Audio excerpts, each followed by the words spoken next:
Hail, hail, the Celts are here, and what the hell do we care now? The prelude, the first part of the season is over, and it is down to business for the Hoops this weekend. We've got Dundee at home, quickly followed by an away trip to Rotterdam in Champions League group stages. We've been over the squad, we've been over the transfer business. There's no podcast this week, unfortunately, so we're going to do a predicted 11 to get ready for the weekend at any point in the video, guys. If you do laugh, you learn, you like something, or get angry, or whatever, please do like and subscribe to the channel. We're pushing for 10,000 subscribers, and we cannot do that without your support, guys. So if you enjoy the content here, hit subscribe for more, hit a like, and get involved in the comment section and let me know what the score prediction is going to be for the weekend and any changes you would make to my predicted 11. And let's just get stuck straight into it. Make no mistake about it, from a tactical, from a strategic point of view, there's no way the management team at Celtic aren't looking at the Dundee game as a precursor to the way they're going to set up and play against Feyenoord in the opening game of the group stages. We've spoke about the importance of this game for success in the group stages, getting to European football after Christmas. It's coming in the first game of the group stages, and we will not be taking Dundee lightly. And with so many different players coming back from injury, travelling from international duty, some of them injured while away, new transfers coming in, guys waiting to bed into the team, there's a lot of moving pieces here, and I think there's going to be a few shocks for the team against Dundee. Now, I don't think there's going to be any shocks in between the sticks. I think it's quite safe to say Joe Hart is going to be the goalkeeper that starts for us at the weekend and, of course, throughout the Champions League, and he will retain his spot. The defence is one of the areas where I do feel that there will be a lot of bones of contention. Alistair Johnston has been pictured back in training, and the Canada International didn't go away for international duty, and I think he is in good fettle, ready to rock for the majority, at the very least, of both of these games. We did see Anthony Ralston come in for him in the derby.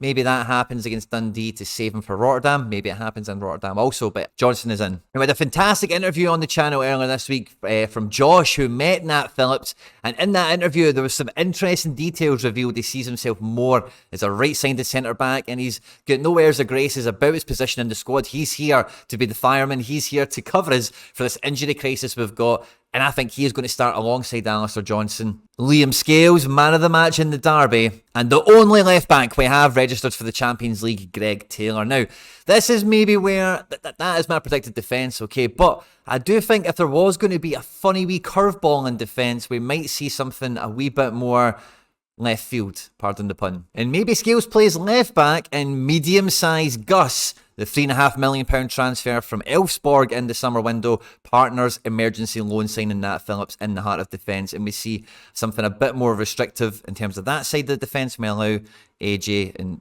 whatever else happens to go on. Now, of course, in the heart of midfield is going to be Captain Callum McGregor, and again, not away on international duty in this window. Matt O'Reilly have to be the two first names on the team sheet, especially in midfield, and I don't think we're going to see any change. Now, the manager has been very generous in his praise of the abilities and the potential in this team for a player like Rio Hatate, and I think we're going to see Rio start this game. I think he'll play 60 or 70 minutes, and he needs to get back up to speed, back into this team, and really ticking over ahead of one of the most important games in the group stages. So I expect Hatate to come in from the start. And I think it'll be really interesting to see how the plan B, how the midfield develops through the match in terms of what substitutes we see. I would expect to probably see Odenholm come on for Rio Hatate, but we're yet to see Paulo Bernardo debut. Would he come in for Matt O'Reilly? Does he even come on for somebody like McGregor?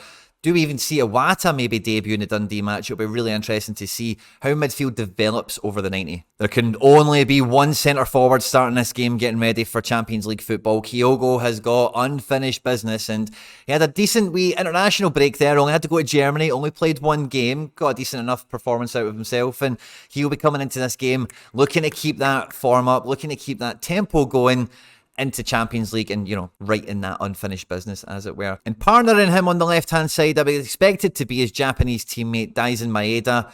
Again, for the Champions League group stages, I think this is going to be the best 11 possible. And since we've had an injury to Liel Abada, I think any potential opportunity to play Daisen on the right-hand side and then maybe bring in Luis Palma on the left, maybe this is an opportunity for that to happen now.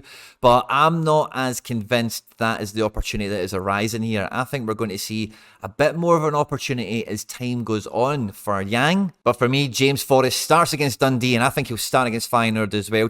James Forrest has been at the club his whole life, of course. He's played European football galore. Going away to Feyenoord, he's going to give you a shift. And I know he's not everyone's cup of tea, and you might be thinking, oh, Quinny, say it isn't so. But Again, similar to the Renaissance, this kind of, good vein of form we're seeing coming out of Joe Hart and a few other players in the squad. Forrest is definitely one of the players that will benefit the most from Rodgers being the manager, and getting vintage Forrest is definitely on the table. I think you play Forrest for the first 60, 70, 80 minutes against Dundee, and you bring on Yang for a bit of impact, and again, you just rinse and repeat that away to Feyenoord against Rotterdam. Yang, I think, has shown a lot of promise when he has played, but I just don't think he's done enough in the minutes he's had to make this situation, when it happens, definitely Yang that gets the minutes. I don't think he's been as clinical, as effective as maybe he could have been. He has been good in flashes, but he's not really properly delivered with the few opportunities had, granted.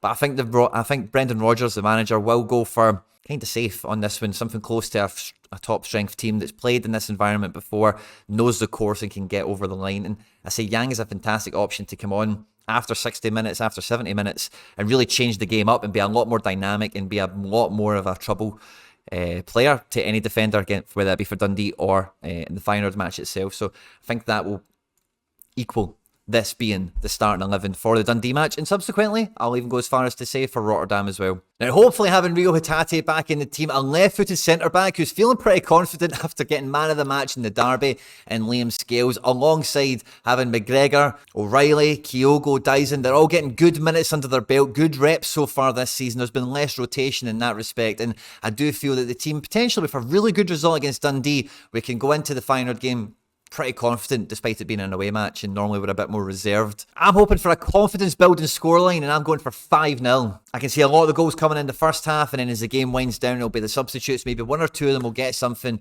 but the result won't change too much. I think, maybe 2 or 3 in the first half and 1 or 2 in the second. 5-0. If you're going to the game, travel safe, have a good time. I'm on the hoops, and I'll catch you on the next one.